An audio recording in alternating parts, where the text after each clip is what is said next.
Hello, and welcome to episode 180 of Rivers Arcade Review. My name is Ed. My channel is dedicated to the coin-operated video games of yesteryear. Today I'll be reviewing a random game, Pulsar.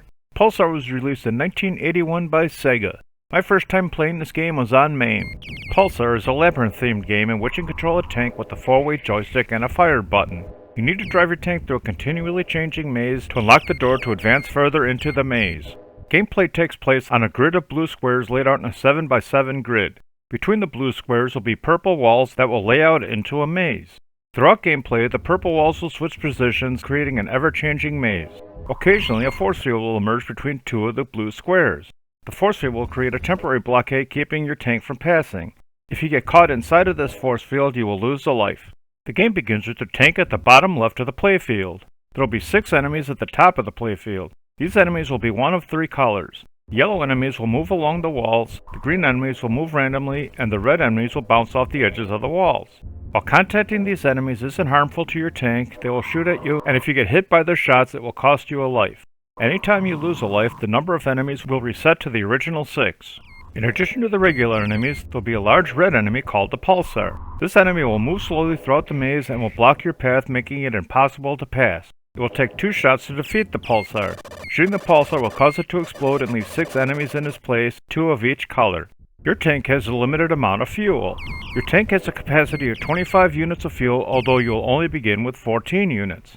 You will burn 1 unit of fuel every 2 2/3 of a second. Shooting an enemy will add 1 unit of fuel to your tank. If you run out of fuel, you will lose a life. At the top of the playfield will be 2 colored keys. These keys will correspond to colored and numbered locks at the bottom of the playfield. Collecting a key will change your tank into the color of the key you've collected. You need to drive your tank to the lock to unlock it. Once you unlock said lock, your tank will return to white and you must return to collect the remaining keys.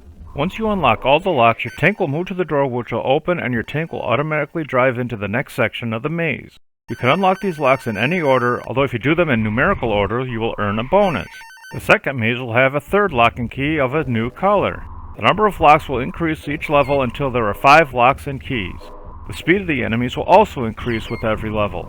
Scoring for the game is as follows. You'll earn 100 points for each enemy, although you will not earn any points for destroying the Pulsar. You'll earn 50 points for unlocking each lock, although this score will be multiplied by the level number up to 250 points per lock.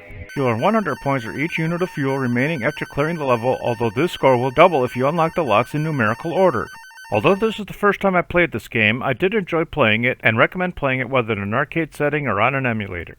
I like this game more than Mousetrap, but not as much as Bosconian, so Pulsar drives its way into the 66th position overall. Thanks for watching, I hope you enjoyed it.